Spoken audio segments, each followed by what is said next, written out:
As you're speaking, I'm recalling my personal hero's journey as well. In my younger days, I want to skip the pain altogether. I want the hack, Yeah. right? I want the shortcut. I want the, hey, I can learn someone else's lesson. But from my personal experience, I could have learned it in the intellectual way, but really embodying it, really understanding nuance, Yeah. and really gaining compassion and empathy to it, Yeah. I had to go through it. There's Yeah. no way to skip it. Would you agree? I completely agree.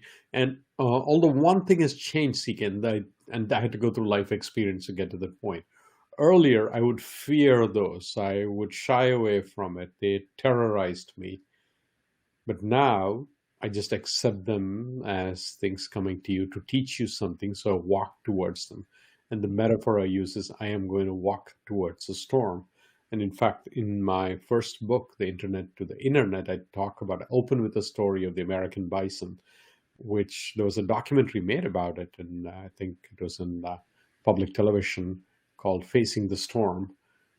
And it earned that nickname because it is the one animal that when a winter storm approaches on the plains of the, I guess, the Midwest or a place like Montana where the bison used to thrive and live, all other animals in nature flee the storm and try to go the other way because they see a storm approaching. The American bison is one animal that will actually turn towards the storm and walk into the storm because it understands that the sooner it walks into the storm, the sooner it can be out of it on the other side. And I love that metaphor, in fact, at the place, at the building I worked in on a particular project at Google, the head of the project, one of my mentors, actually told the story. That's where I learned it from. And he had a big stuffed version of bison installed in the lobby. So as we walk through, it would remind us of facing the storm and walking towards the storm.